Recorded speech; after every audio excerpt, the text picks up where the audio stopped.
आप सभी मित्रों का मेरा मैत्रीपूर्ण प्रणाम। साथियों, आज हम एक ऐसे विषय पे चर्चा करने जा रहे हैं, जिसका बहुत ही एक आध्यात्मिक महत्व है इस्लाम में, मुस्लिम समुदायों में। और उसका ही महीना ये चल रहा है, जिसका नाम रमज़ान माह है। ये रमज़ान का महीना चल रहा है और हम आज रमज़ान के महीने के पहले जुम्मा को, जो कि आज है, हम इस पे चर्चा करने जा रहे हैं इस विषय पे, रमज़ान माह का आध्यात्मिक महत्व। क्योंकि ये जो महीना है, इसे क्यों मनाया जाता है? रमज़ान महीना जो कि कहा जाता है कि मोहम्मद साहब को इसी महीने में, उसी दिन को बुद्धत्व की उपलब्धि हुई थी, बुद्धत्व प्राप्त हुए थे। और इसीलिए ये दिन बड़ा ख़ास माना जाता है। मोहम्मद साहब के बुद्धत्व उपलब्धि के दिन को ही ईद के तौर पे मनाया जाता है।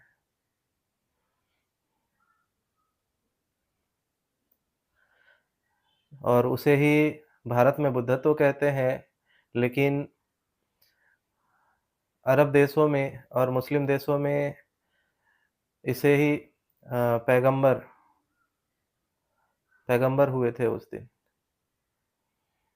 क्योंकि अभी तक वो मोहम्मद साहब कहलाते थे, लेकिन उस दिन अल्लाह के फरिश्ते जिब्रील के द्वारा ये पैगाम दिया गया कि अब तुम अल्लाह के पैगंबर हो चुके हो। और अब सारा जीवन, यहाँ से आगे का सारा काम, अब अल्लाह जो निर्देश करेंगे, उसी पे आपको कार्य करना है और वही पैगाम लोगों तक पहुँचाना है। और 40 साल की उम्र में मोहम्मद साहब को बुद्धत्व प्राप्त हुआ था। ध्यान वो हीरा नामक जो गुफ़ा थी, मक्का में पहाड़ के ऊपर एक हीरा नामक गुफ़ा, उसी में वो प्रतिदिन ध्यान किया करते थे। और ध्यान करते हुए वे बुद्ध हुए, पैगंबर हुए। और अगले 23 साल तक उन्होंने इस्लाम का प्रचार-प्रसार किया। इस्लाम मीन्स ईमान, या कहे जीवन जीने की शैली, या कहे जीवन जीने की कला। मोहम्मद साहब ने जन-जन तक पहुँचाया, लोगों को सिखाया जीवन जीने की कला को, जीवन जीने की शैली, प्रकृति के नियमों को।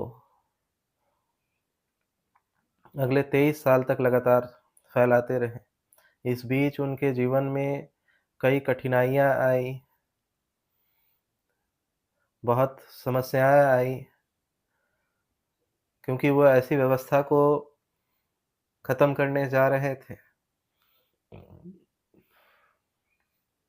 जो कि असमानता पे आधारित थी। जहाँ पे कोई भी एक इंसान दूसरे इंसान को इंसान नहीं समझता था।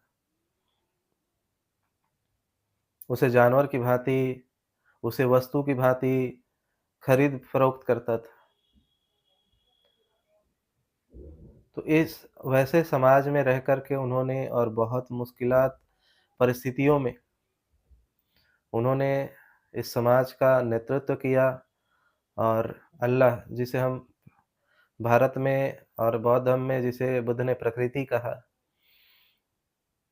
उसी को मोहम्मद साहब अल्लाह कह रहे हैं। तो प्रकृति द्वारा भेजे गए पैगाम, प्रकृति हमसे बातें करती है। भले ही आपको सुन कर के अजीब लगता हो, और ये अजीब आपको इसीलिए लगेगा क्योंकि आप एक आध्यात्मिक रास्ते पे नहीं हैं। आपके जीवन में अभी ध्यान नहीं जुड़ा है। आप एक ध्यानी नहीं हो। जब आप ध्यान करेंगे, तो एक ऐसी अवस्था आती है, जहाँ आप मौन की भाषा समझ पाते हो, मौन की भाषा का उपयोग कर पाते हो, समझ पाते हो। क्योंकि प्रकृति से बात करने की भी एक भाषा है, जिसे मौन कहा जाता है और वो मौन की भाषा वही सीख पाता है, जान पाता है, जो व्यक्ति बुद्धत्व को उपलब्ध होता है।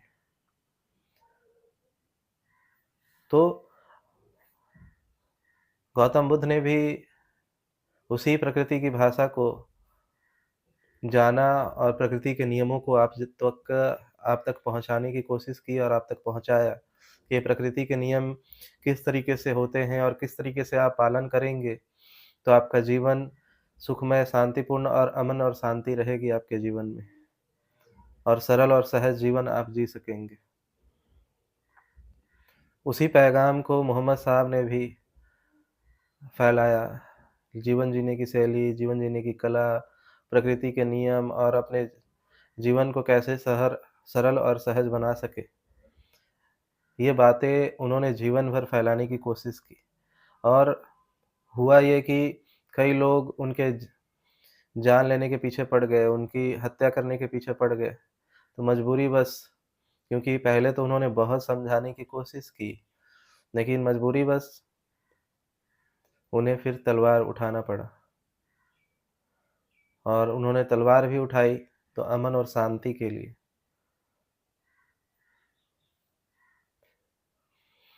ताकि वैसे लोग जो गलत हैं और जो असमानता को मानते हैं, वैसे लोग को ना होंगे तो ही अमन और शांति समाज में फैल सकती है, नहीं तो ये अराजकता पैदा करते रहेंगे।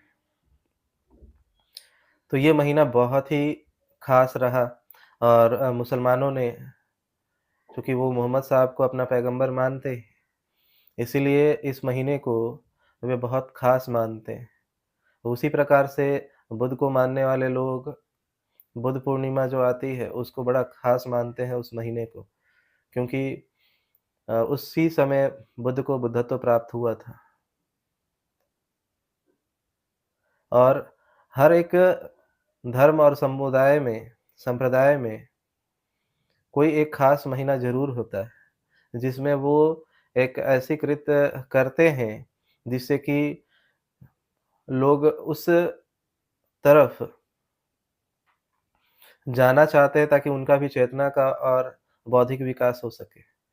जैसे कि हमारे आस-पास का कोई व्यक्ति अगर सेना में चला गया, उसने दौड़ निकाल लिया और सेना में जॉइन हो गया है, आर्मी में चला गया है,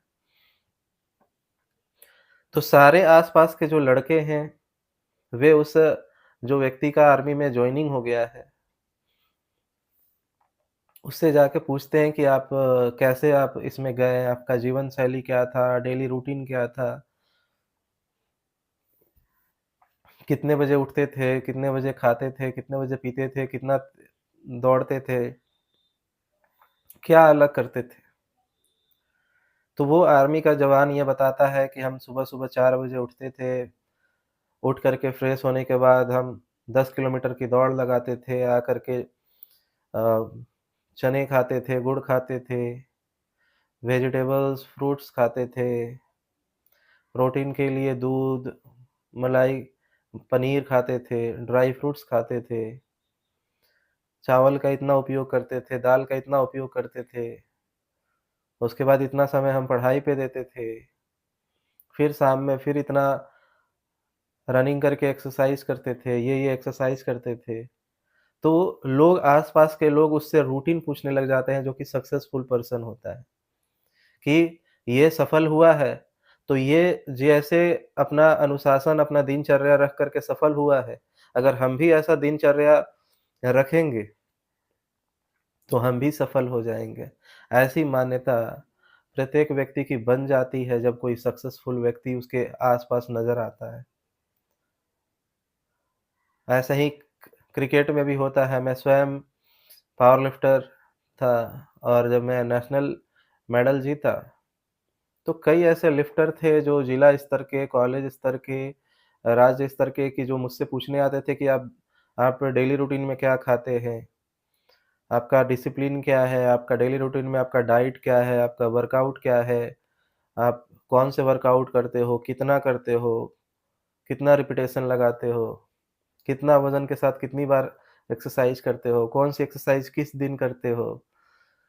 तो लोग वैसे मुझसे भी कॉपी करना कि नहीं ये सक्सेसफुल व्यक्ति है तो इससे ये चीज़ें मुझे सीखनी चाहिए।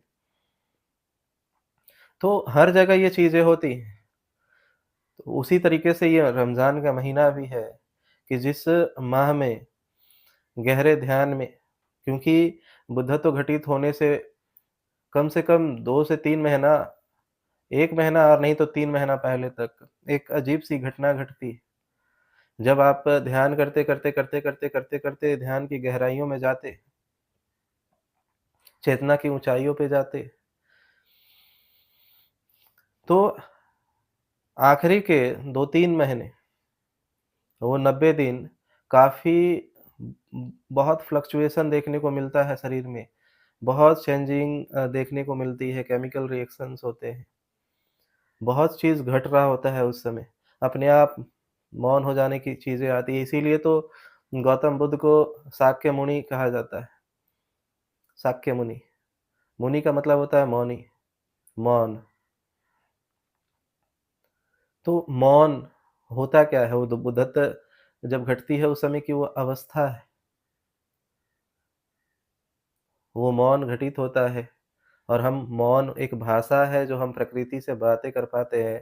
प्रकृति से अब प्रकृति अपनी बातें मुझे हमें समझा पाती है या हम उससे बातें कर पाते हैं और इन चीज़ों को समझने की प्रयास करते हैं और समझ पाते हैं। तो वो एक घटना घटती है और उस समय काफ़ी चीज़ें वो 2-3 महीना चल रहा होता है और जिस महीना वो घटित होने वाला होता है, वो बहुत ही ज़्यादा मतलब अगर आप एक साधक हो, तो आपके जीवन में अनुशासन आप 11 महीना नहीं, लेकिन 1 महीना जो आखिर का जो लोग उस जगह तक पहुँचे, चूँकि मैं भी उस जगह तक पहुँचा, इसीलिए मैं ये बातें कह पा रहा हूँ। भले आपको वो बातें नहीं समझ में आ पाए या समझ में आ पाए, अगर आध्यात्मिक है और ध्यानी है, तो मेरी बातें हो सकता है आपको समझ में आ जाए। लेकिन ये बातें मैं सिर्फ़ उन लोगों के लिए ही बता रहा हूँ कि जो अध्यात्म के रास्ते पे चलना चाहते हैं। दूसरे वे लोग जो अध्यात्म के रास्ते पे चल रहे हैं। तीसरे जो भविष्य में आने वाले जो साधक हैं, उनके लिए भी ये वीडियो, ये बातें काफ़ी लाभदायक होंगी कि वो 90 दिन अपने आप जीवन में चुप्पी, साइलेंस घटित होता है। लोग मौन होना चाहता है, कोई बातें करना नहीं चाहता, किसी से बातें नहीं करना चाहता और वो चुप हो जाता है। मेरे साथ भी ये घटना घटी थी जुलाई के महीने में, पिछले साल के ही वर्षावास पे।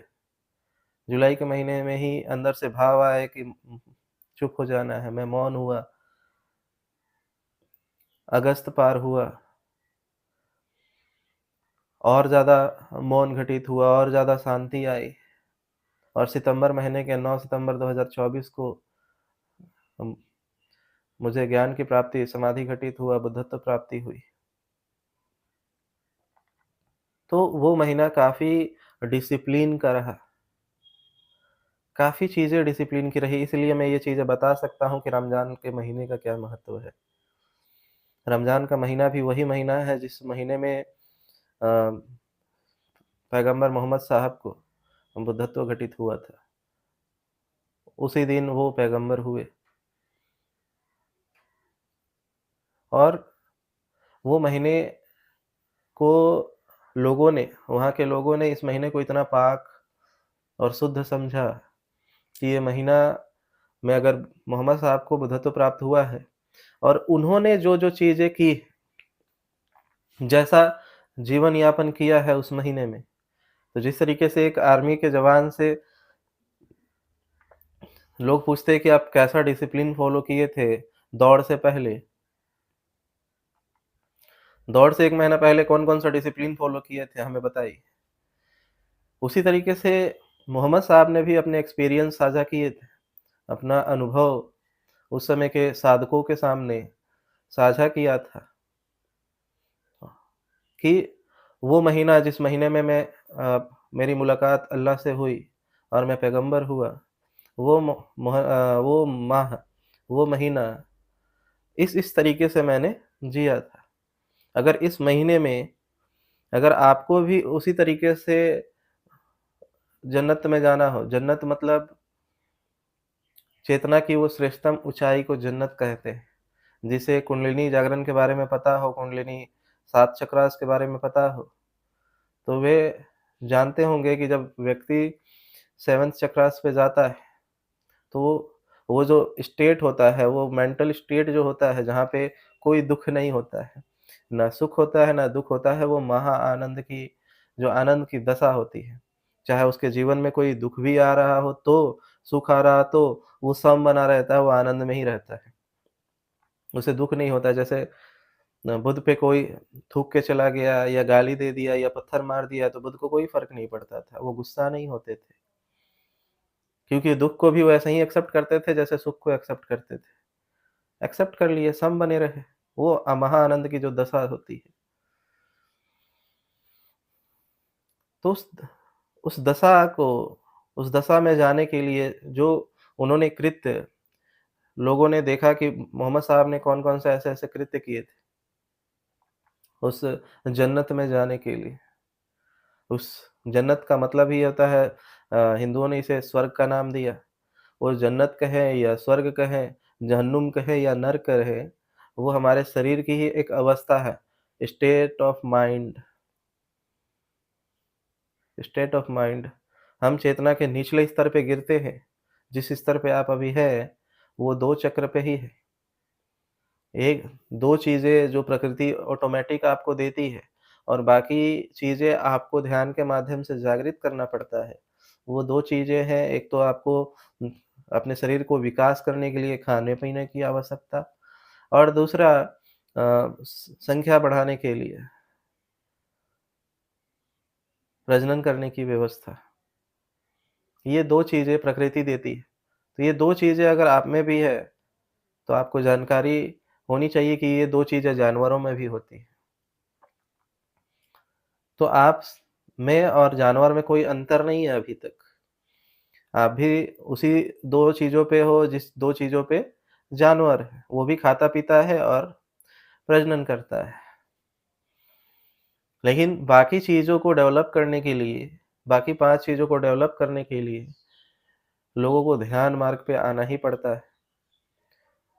दूसरे से ऊपर जब तीसरे पे उठता है तो उसके बौद्धिक विकास होना शुरू करता है। चौथे पे जाता है तो एक मानव हो पाता है जिसे सोत्तापट कहते हैं बौद्ध धर्म में। 5वें पे, 6वें पे और 7वाँ पे जब चला जाता है, तो उसे ही निर्वाण या बुद्धत्व या पैगंबर कहते हैं उस अवस्था को। और उसी पे एक जन्नत, एक स्वर्ग का फीलिंग आता है। जिस स्वर्ग की परिकल्पना लोग करते हैं, वो 7वें स्टेज पे ही जाकर के आती है।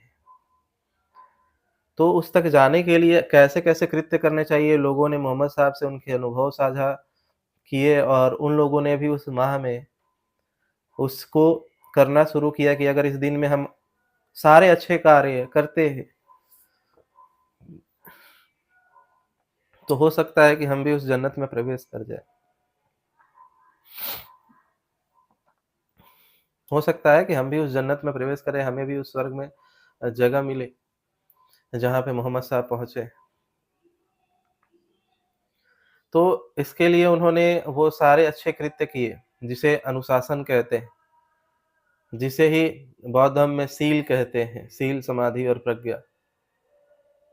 उसे ही उधर अलग नामों से जाना जाता है। उसे उधर एक अनुशासन के तौर पे देखा जाता है। उसी अनुशासन को यहाँ पे सील कहा जाता है। तो अनुशासन के तौर पे एक साधक को क्या करना चाहिए? तो एक साधक को अपना पूरा व्यक्तित्व को काम, क्रोध, लोभ, मोह, ईर्ष्या, द्वेष, राग से दूर रखने की कोशिश, मतलब सम बने, दूर रखने नहीं, सम बने। मतलब अगर काम आता है तो उसे देखे, लेकिन उसका साथ ना दे, क्योंकि एनर्जी जो है वो उठती है काम वासना की। उस समय उठती है। लेकिन अगर आप उसको पकड़ेंगे नहीं, जब तक आप उसे पकड़ेंगे नहीं, तब तक आप उस काम वासना में उतर नहीं सकते। वो अंदर से आई और आप वहीं पे सम बने रहे, आपने उसको सहयोग नहीं किया आगे बढ़ने के लिए, तो वो फिर आगे नहीं बढ़ पाती है और वहीं का वहीं रुक जाती है। क्रोध उठा, लेकिन आप सम बने रहे, देखा कि वो क्रोध उठ रही है और आप सहयोग नहीं करोगे, तो वो वापस उस जगह पे चली जाएगी जहाँ से वो उठी थी। तो इन सारी चीज़ों में सम बने रहना, ध्यान की अवस्था में। किसी के प्रति नफ़रत आ रहा है, लेकिन नफ़रत नहीं होने देना है। किसी पे गुस्सा आ रहा है, लेकिन गुस्सा नहीं होना है। उसको उसके प्रति अपने अंदर एक भाव पैदा करना है मैत्री का। वो गुस्सा है तो आप प्रेम से उससे बात करने जाएँ। वो गाली दे रहा है तो आप चुप हो जाएँ, क्योंकि अगर आप भी गाली देंगे तो फिर ये गाली-गलौज दोनों तरफ से चलती रहेगी और ये समाप्त नहीं होगी। ये चीज़ें हो जाती हैं वहाँ पे। और फिर होती है क्या कि आप दान पारमिताओं करो। तो बौद्ध धर्म में बुद्ध ने जैसे दान पारमिता जो चीज़ें बताई, उसी को इस्लाम में भी ज़कात कहा जाता है। तो वहाँ पे दान करने की चीज़ें हैं कि अगर आपके अगल-बगल के जो लोग हैं, अगर आप अच्छा खाना खा रहे हो और अगल-बगल वाला अगर खाना भूखे सो रहा है, तो आपका वो खाना भी हराम कहलाएगा। क्योंकि आपका पड़ोसी भूखे सो रहा है और आप अच्छा खाना खा रहे हो, तो मोहम्मद साहब ने उस खाने को भी हराम कह दिया है कि ये गलत है कि तुम अच्छा खाना खा रहे हो और तुम्हारे घर के बगल का व्यक्ति भूखा सो रहा है, तो तुम अपना भोजन में से उसे भी ले जा कर के दो। ये चीज़ें मोहम्मद साहब के अलावा अभी तक मैंने किसी के मुँह से सुना नहीं। ये जो बातें हैं, क्योंकि हर एक बुद्ध पुरुष अपने आप में ही एक यूनिक, अपने आप में ही बहुत बड़ा व्यक्तित्व रखता है। तो ये बातें उन्होंने कही कि अगर तुम अच्छा भोजन कर रहे हो और घर के बगल में अगर कोई व्यक्ति भूखा सो रहा है, तो तुम्हारा ये अच्छा भोजन करना भी हराम है। तुम किसी गरीब को दिखा कर के अगर अच्छा खाना खा रहे हो, तो ये भी गलत है, क्योंकि तुम्हें अगर अच्छा खाना खाना है, तो तुम अपने घर पे खाओ। किसी को खाना दिखा कर के भी खाना को उन्होंने गलत कहा है, क्योंकि आप तो सोचते हो कि हम खा रहे हैं, मेरे ही पैसे, मैं अपनी मर्ज़ी से अपना कितना भी अच्छा खाऊँ। लेकिन नहीं, आपको दिखा के नहीं खाना है। आप किसी को ललचाओगे, तो ललचाने से भी कहते हैं पाप लगता है। ललचाना भी एक गलत कृत्य बन जाता है किसी को। आप एक अच्छे कपड़े पहन रहे हो और आपके घर के बगल का व्यक्ति फटा कपड़ा पहन रहा है और आप अच्छे कपड़े पहन कर के घूम रहे हो, इस चीज़ को भी मोहम्मद साहब ने गलत कहा है।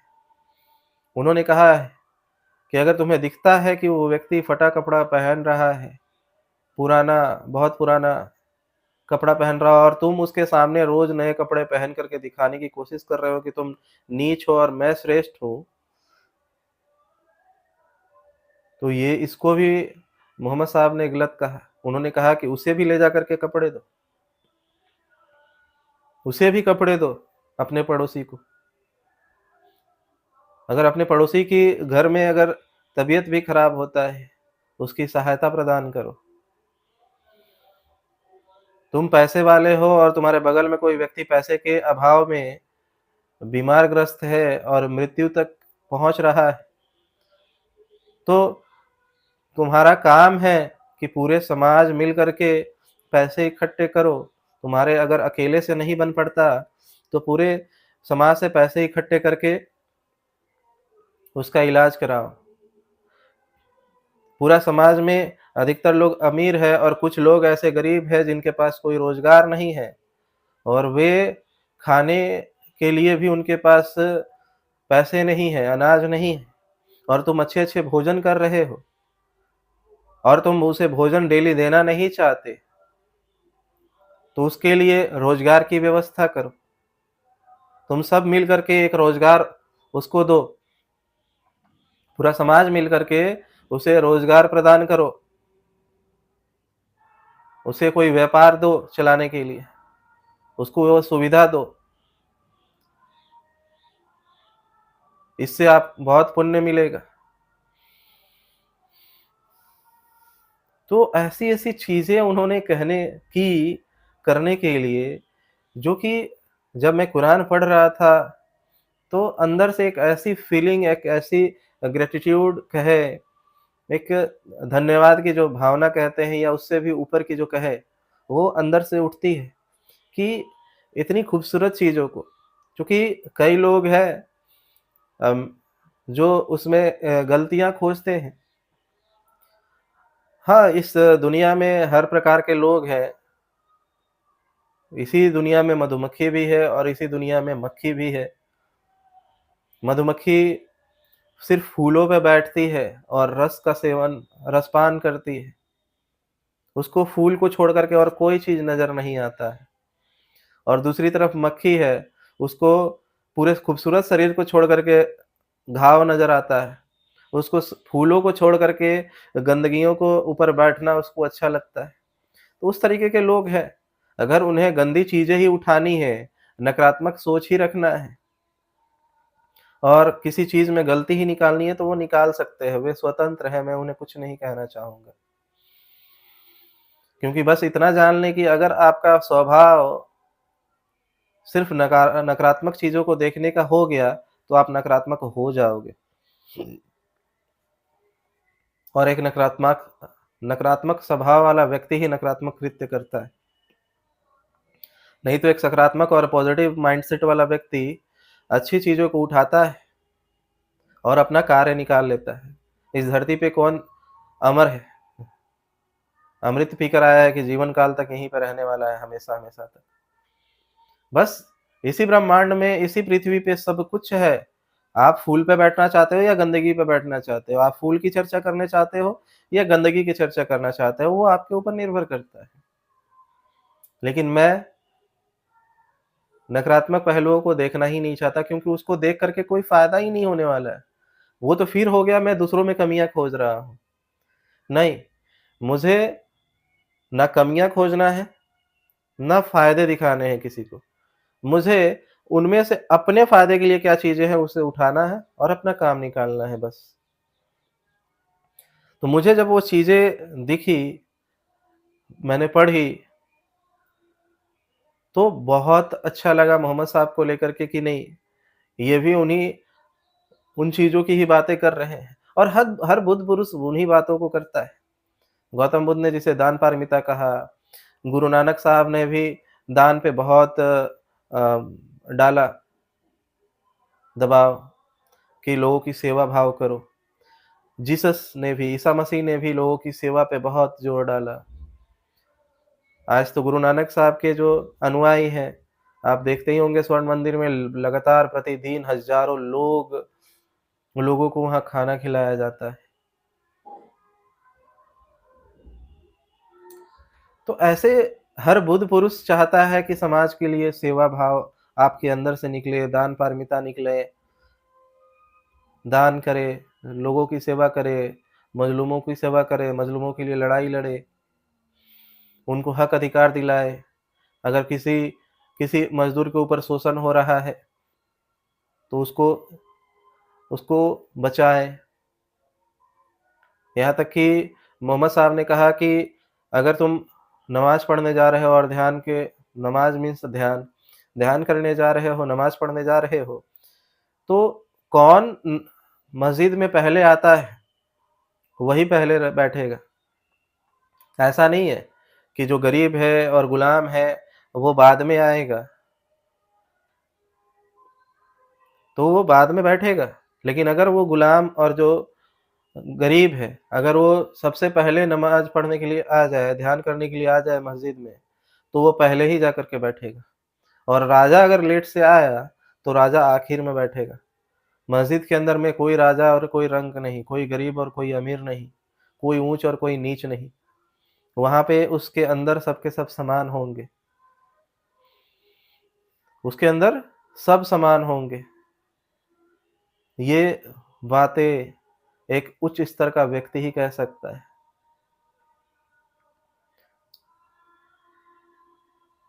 उन्होंने लोगों को हिदायत दी कि मज़दूर का पसीना सूखने से पहले उसकी मज़दूरी उसे दे देनी चाहिए।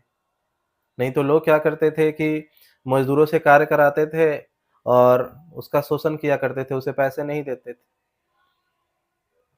बस उसे 2 वक़्त का खाना दे देते थे और छोड़ देते थे, उसे उसकी रोज़ी नहीं देते थे। इसको लेकर के भी उन्होंने कार्य किए। तो इस महीने में उन्होंने सारे अच्छे कृत्य करने के लिए कहा और ये दान पारमिताएँ हो गई, फिर वो अपने ध्यान ज़्यादा समय तक ध्यान करने की चीज़ें हो गई कि 5-5 टाइम नमाज़, मतलब 5-5 टाइम ध्यान करो। मैं स्वयं ही 4 से 5 टाइम ध्यान किया करता था, अपने बुद्धत्व प्राप्ति के समय, उस माह में वो 2-3 महीना जो चला वर्षावास का। तो मैं भी उन्हीं चीज़ों का पालन किया और ये लोग भी जो मोहम्मद साहब ने जो मार्ग बताया उसमें भी 5 टाइम की नमाज़ की बातें की कि ये महीना 5 टाइम नमाज़ पढ़ना ही पढ़ना है। नमाज़ मतलब 5 टाइम ध्यान करना, अपने जीवन में ध्यान को उतारना। तो लोग इस माह में 5 टाइम ध्यान मतलब नमाज़ पढ़ते हैं। उसके बाद चूँकि उस समय ब्रह्मचर्य का पालन करना होता है और पालन करना होता है ऐसा नहीं कहेंगे, पालन हो जाता है। जो लोग बुद्धत्व को प्राप्त करते हैं, वे स्वयं ही पालन होने लग जाता है। लेकिन चूँकि जो लोग अभी पालन कर रहे हैं, वो मोहम्मद साहब के बताए हुए अपने अनुभव के आधार पे कर रहे हैं, तो उन्हें अपने जीवन में ब्रह्मचर्य को घटित करवाना होता है कि वे उसका पालन करें। लेकिन बुद्धत्व जो रास्ते पे जो चल रहे होते हैं, वे स्वयं ही उसका पालन हो जाता है। उनका ध्यान कामवासना की तरफ जाता भी नहीं है। लेकिन आम व्यक्ति का कामवासना की तरफ ध्यान जाता है, लेकिन उसे इस माह में कामवासना में नहीं उतरना, उसे शारीरिक संबंध नहीं बनाने। इन चीज़ों पे ख़ासा ज़ोर दिया जाता है कि इस माह में कम से कम आप पाक रहें। इस माह में आप संबंध ना बनाएँ। संबंध ना बनाने का मतलब ये नहीं है कि उन्होंने शारीरिक संबंध को गलत स्थापित किया है। अगर शारीरिक संबंध बनाना अगर गलत होता तो स्वयं मोहम्मद साहब शारीरिक संबंध से ही तो पैदा हुए, एक पद पुरुष और स्त्री के मिलन से ही तो एक व्यक्ति पैदा होता है। नहीं, वो शारीरिक संबंध को गलत नहीं बता रहे हैं। चूँकि शारीरिक संबंध बनाने से ऊर्जा का क्षय होता है, ऊर्जा नष्ट होती है और आपके ध्यान मार्ग में रुकावट आ सकती है। आपके ध्यान मार्ग में कमी आ सकती है, क्योंकि जो ऊर्जा आपको बुद्धत्व घटाने में 7वें चक्र पे ले जाने में, जिसको मोहम्मद साहब ने और इस्लाम में 7वाँ आसमान कहा जाता है। भारत में जिसे 7 चक्र कहे जाते हैं, इस्लाम में उसी को 7 आसमान कहे जाते हैं। 7 आसमान, हर एक चक्र को एक आसमान कहा गया है। तो उसी तरीके से 7 आसमान कहा गया कि 7 आसमान पे स्वर्ग है। तो 7वें आसमान मतलब हम 7वें चक्र पे जब पहुँच जाते हैं, जो सहस्त्रार्थ है, यहाँ तक जब ऊर्जा पहुँच जाती है 7वें आसमान तक, तो वो बुद्धत्व और पैगंबर व्यक्ति होता है, बुद्धत्व को प्राप्त होता है, पैगंबर हो जाता है। तो उसी अवस्था में जो स्वर्ग की फीलिंग आती है, जन्नत की फीलिंग आती है। तो उस अवस्था तक जाने के लिए आप बार-बार अगर आप संभोग में उतरेंगे या फिर आप शारीरिक संबंध बनाते हैं, तो वो ऊर्जा नीचे की तरफ गिर जाती है। जो ऊर्जा दूसरे चक्र से, जो कि हमारे नाभि से 2 अंगुल नीचे होता है और या कहें हमारे जननांग से 2 अंगुल ऊपर होता है, वहाँ से वो ऊर्जा ऊपर उठने की जगह पे वो नीचे की तरफ गिर जाती है। तो आपका आध्यात्मिक और ध्यान में ऊँचाइयों पे आप नहीं जा पाएँगे। यही कारण है। वो संबंध बनाने को गलत नहीं कह रहे हैं, वो बता रहे हैं कि संबंध बनाने से जो ऊर्जा ध्यान में ऊँचाइयों पे जाने के लिए लगती, वो आपने शारीरिक संबंध बना के खराब कर दी है। इसीलिए इस महीने में ब्रह्मचर्य का पालन कहें या फिर संबंध नहीं बनाना, पाक रहने को कहा उन्होंने, कि इस महीने में आपको संबंध नहीं बनाने हैं। तो ये सारी चीज़ें जो मैंने रमज़ान के बारे में सुनी, समझी, पढ़ी और मेरे जो अनुभव है, उससे जब देखा, तो देखा कि ये सारी चीज़ें तो सेम वही है जो कि एक व्यक्ति को, जो साधक को बुद्धत्व के उपरांत बुद्ध तो जब घटित होने वाला रहता है तो वो 2-3 महीने जो घटना घटती है और उस समय जो नियम के पालन करने होते हैं और अपने जीवन में जो चीज़ें लानी होती हैं, किसी के लिए मैत्री भाव रखना, खाना खा रहे हैं तो खाना को धन्यवाद देना, खाना देने वाले को धन्यवाद देना, दान करना, दान पारमिताएँ करना, गरीब और यतीमों की मदद करना, भूखों को खाना खिलाना, स्वयं 5 टाइम नमाज़ मतलब ध्यान करना, काम वासना से दूर रहना, ये सारी ध्यान की अवस्थाएँ हैं। उसके बाद देखते हैं दिन भर लोग भूखे रहते हैं। चूँकि उपवास का बहुत महत्व है ध्यान के जगत में। आप जितना ज़्यादा गहरा ध्यान करते चले जाएँगे, उतना ज़्यादा आपके जीवन में उपवास मतलब बहुत कम भोजन, अल्प भोजन पे ही चलना होता है, कि आपने अल्प भोजन किया और बाकी पूरा दिन आप ध्यान कर रहे हो। क्योंकि एक ही एनर्जी आप उसी एनर्जी को आप ध्यान में लगाओगे और उसी एनर्जी को आप अगर खाना खा लेते हो ज़्यादा, क्योंकि आज जिन लोगों को मैं देख रहा हूँ जो रोज़ा रखते हैं, सबकी तो मुझे पता नहीं लेकिन कुछ लोगों की मैं बातें कर रहा हूँ कि वे अधिक भोजन कर लेते हैं। 2 टाइम ही करते हैं, लेकिन अधिक भोजन कर लेते हैं। अधिक भोजन करने से क्या होता है कि आप नमाज़ में बैठ नहीं पाएँगे, ध्यान में बैठ नहीं पाएँगे। मैं अपने अनुभव से आपको ये बातें बता रहा हूँ। आप ध्यान और नमाज़ में ठीक से बैठ नहीं पाएँगे, आपने ज़्यादा खाना खा लिया तो आपको नींद लगने लग जाएगी। आपको नींद लगने लग जाएगी। आपके पेट में गैसेस बनने शुरू हो जाएँगे, गैस बनने शुरू हो जाएँगे, अपच टाइप से लगने लगेगा, भारी-भारीपन लगेगा। आप नमाज़ और ध्यान ठीक से नहीं कर सकते हो खाना खा कर के, क्योंकि सारी ताकत शरीर उस ऊर्जा का उपयोग खाना को पचाने में लगा देती है। तो सारा जो दिमाग है, जो कंट्रोल करता है इसे, वो पूरा ज़ोर खाना को पचाने पे लगा देता है, तो फिर आप ध्यान में गहराई पे प्रवेश नहीं कर सकते। इसीलिए प्रत्येक धर्म में चाहे वो बौद्ध हो या ईसाई हो, जैन हो, लिंगायत हो, इस्लाम हो, किसी भी सिख में, जो लोग भी ध्यानी हैं, वो अल्प भोजन की बातें करते हैं। अल्प भोजन, स्वयं बुद्ध तो सिर्फ़ एक ही टाइम भोजन किया करते थे। मैं तो 2 टाइम किया करता था और इसमें भी रमज़ान के महीने में भी 2 टाइम का ज़िक्र है कि 2 टाइम भोजन करना है। लेकिन ये 2 टाइम का भोजन इतना ना हो जाए कि आप ध्यान ही नहीं कर पाओ, नमाज़ ही ना पढ़ पाओ। आप अल्प भोजन करें, अच्छे-अच्छे भोजन करें लेकिन अल्प भोजन करें और वैसे भोजन जो कि पेट को ठंडा रखता हो। जितना पेट ठंडा रहेगा उतना ध्यान में ऊँचाइयों तक आप जा सकते हैं, उतना ज़्यादा आप ध्यान में गहरे जा सकते हैं। और रमज़ान के महीने में लोग ज़्यादातर रातों में जगते हैं। ये रात का जगने का भी एक अलग ही महत्व है। महावीर कहते हैं कि जो योगी होता है वो असुत्ता, जो सोता नहीं है, रात में भी नहीं सोता।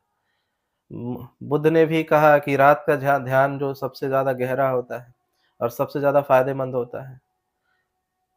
और वही बात मोहम्मद साहब ने भी बताई, रात का ध्यान, क्योंकि रात भर रमज़ान के महीने में लोग रात भर जगते हैं, दिन में रेस्ट करते हैं लेकिन रात भर जगते हैं। रात को जगते लेकिन आज के समय में लोग भूल गए हैं कि रात को जगना क्यों है। रात का जो ध्यान होता है वो सबसे गहरा होता है, क्योंकि रात को जो ब्रह्मांड जो हमारे तरफ जहाँ भी वो रात दिखता है, चूँकि वो जिस दिशा में और जिस स्थिति में होता है ग्रह की दशा, पृथ्वी की जो दिशा होती है और दशा होती है उस समय की, जब अंधेरा होता है, तो उस जगह पे जितने क्षेत्र में अंधेरा होता है, उस जगह के सारे जीव-जंतु शांत हो जाते हैं, सो जाते हैं, सारे मनुष्य सो जाते हैं। एक गहन शांति होती है और उस शांति में ध्यान में प्रवेश कर पाना बहुत सहज और सरल हो पाता है, ताकि हम बहुत गहरे ध्यान में प्रवेश कर सकें। इसीलिए रात का बहुत महत्व है ध्यान करने के लिए। तो ये रात का समय अगर कोई व्यक्ति ध्यान करने के लिए उपयोग करता है तो बहुत उसको फ़ायदा पहुँचेगा। उसी तरीके से जो चाँद का स्वरूप है, चूँकि गौतम बुद्ध को बुद्ध पूर्णिमा के दिन बुद्धत्व को प्राप्त हुए, फुल मून जिस दिन होता है। तो आप देखेंगे जो ईद का जो दिन है, उस दिन स्टार्टिंग का जो दिन है, वो दिखाया गया है, क्योंकि उस दिन उन्होंने बुद्धत्व को प्राप्त हुए थे। इसीलिए इस्लाम में वो जो पतला चाँद होता है, उसे दिखाया जाता है और वो प्रतीक है इस्लाम का, क्योंकि वो उसी दिन उस जिस दिन वो बुद्धत्व को उपलब्ध हुए थे, उस दिन चाँद की स्थिति ऐसी थी। और गौतम बुद्ध जिस दिन बुद्धत्व को उपलब्ध हुए थे, उस दिन चाँद की स्थिति पूरी गोल थी। तो हर धर्म में अलग-अलग तरीके से जो-जो उस दिनों के प्रतीक लोग देखते हैं खगोल विज्ञान में कि ग्रहों की क्या दशा, चंद्रमा की क्या दशा रही, उस समय कौन से आवाज़ चिड़िया की आवाज़ आई, कौन से चिड़िया नहीं आई, कैसा उस समय माहौल था, कैसा उस जगह की स्थिति थी, इसको लोग याद रखते हैं। तो ये रमज़ान का महीना बहुत ही महत्वपूर्ण है इस्लाम के जगत के लिए, जो मोहम्मद साहब को मानते हैं। उसी तरीके से बुद्ध को मानने वाले लोगों के लिए वो कह सकते हैं, वो वर्षावास का समय बहुत महत्वपूर्ण होता है, वो 3 महीने का। उस वर्षावास में जो भिक्षु होते हैं, वो सिर्फ़ 2 टाइम ही भोजन करते हैं, दिन भर में और बाकी समय पूरा ध्यान में ही निकालते हैं, दान पारमिताएँ करते हैं, मौन रहते हैं। उसी तरीके से जो हिंदुओं के लिए सबसे ख़ास महीना है, वो भी वही जब वर्षावास का जो महीना होता है, उसी में 1 महीना सावन का भी होता है, जो ध्यान के लिए काफ़ी फ़ायदेमंद होता है। दूसरा महीना जो शैव परंपरा के लिए है, जो महाकुंभ अभी-अभी बीता, वो कुंभ महीने का जो 1 महीना चलता है, उसका भी ध्यान से ही जुड़ाव है। महाकुंभ का भी ध्यान से ही जुड़ाव है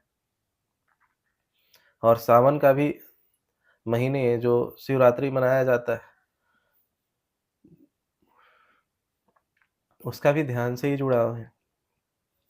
वो 1 महीने सात्विक भोजन करना, उसमें भी सात्विक भोजन की चीज़ें बताई जाती है सावन के महीने में। कुंभ के महीने के समय भी पूरा 1 महीना वो सात्विक भोजन पे ही रहना। तो ये सारी चीज़ें बहुत ही महत्वपूर्ण हर धर्म और संप्रदाय में उपवास का ज़िक्र है, उपवास करना और उपवास किया नहीं जाता, उपवास होने लग जाता है चूँकि जो लोग इस मार्ग पे जाना चाहते हैं। क्योंकि जिन लोग जो सफल है, उनके जीवन में ऑटोमैटिक उपवास और रोज़ा आ जाता है। वो 1 से 2 टाइम ही खाना करते हैं क्योंकि उन्हें एनर्जी ध्यान से ही मिलने लग जाती है।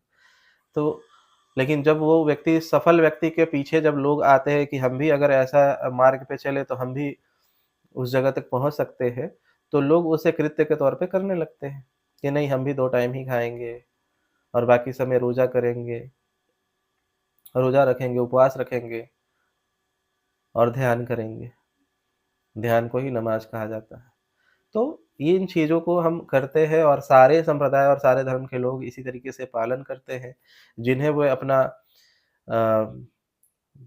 पैगंबर मानते हैं, जिन्हें वे अपना बुद्ध पुरुष मानते हैं, जिसको वे अपना शास्ता और गुरु मानते हैं। उसके अकॉर्डिंग उसके रास्ते पे वे चलते हैं और चलते हुए वो उस जगह तक पहुँच सकते हैं जहाँ पे उनके गुरु पहुँचे। तो आप भी उस रास्ते पे चले। इस रमज़ान का महीना बहुत ही पाक और बहुत ही पवित्र है। इस महीने का आप उपयोग करें। ये एक आध्यात्मिक महीना है। ये ध्यान के लिए बहुत महत्वपूर्ण महीना है और इसमें आप दान पारमिताएँ जिसे ज़कात कहते हैं वो सीखेंगे और कैसे लोगों की सहायता करनी है, मदद करनी है, ये सीखेंगे और यहाँ से सीखने के बाद आप पूरे साल 11 महीने आप इसको अपने जीवन में उतारेंगे। इस 1 महीना को साधेंगे और 11 महीना तक उसको फिर से उसको समाज में प्रैक्टिकल तौर पे उतारेंगे। वो 1 महीना पूरा साध करके अपने आप को प्रेमपूर्ण करना, मैत्री भावना अंदर में पैदा करना होता है।